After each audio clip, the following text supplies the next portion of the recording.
का प्राइस टूटते उठते 1,40,000 तक पहुंच गया है और यहां पे क्या हमारे लिए एक मौका बनता है ऐड करने का, या अभी भी यहां पे और करेक्शन की एक्सपेक्टेशन से डिटेल में समझते हैं। सबसे पहले समझो कि करेक्शन हुआ क्यों है। 3 मेन कारण है।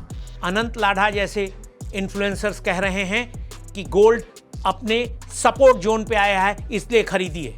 अगर आज मुझे गोल्ड खरीदना पड़े तो मैं गोल्ड ETF नहीं खरीदूंगा, गोल्ड बार भी नहीं खरीदूंगा, मैं ज्वेलरी खरीदूंगा। हाँ, एक इन्वेस्टर हो के भी पूरा इंटरनेट बोल रहा है गोल्ड 1,30,000 1,40,000 जा सकता है, वीकली डिमांड सपोर्ट यही है, इसलिए बाई गोल्ड। लेकिन मेरा सवाल अलग है, क्या इंडियन हाउस होल्ड को और गोल्ड खरीदना भी चाहिए?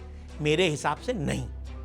फाइनेंशियल प्लानर 10 से 15% गोल्ड एलोकेशन की बात करते हैं, लेकिन इंडियन फैमिलीज के पास पहले से ही दुनिया का सबसे ज्यादा प्राइवेट गोल्ड है। हम ऑलरेडी गोल्ड ओवरवेट हैं, इसलिए सिर्फ टारगेट प्राइस देखकर और गोल्ड खरीदना इन्वेस्टिंग नहीं, फोमो है। और अगर फिर भी आपको गोल्ड ही खरीदना है तो भाई मेरे ज्वेलरी खरीदो। क्यों? स्टॉक्स डिविडेंड देते हैं, बिजनेस प्रॉफिट क्रिएट करते हैं, index fund productive companies own करते हैं। गोल्ड खुद कोई कैश फ्लो जनरेट नहीं करता, ज्वेलरी कम से कम एक एक्स्ट्रा रिटर्न देती है।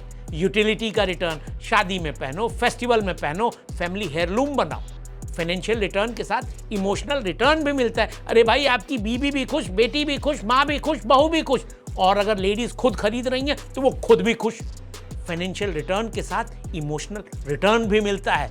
इंस्टीट्यूशन और म्यूचुअल फंड ये लग्जरी अफोर्ड ही नहीं कर सकते, उनके लिए गोल्ड सिर्फ एक एसेट है।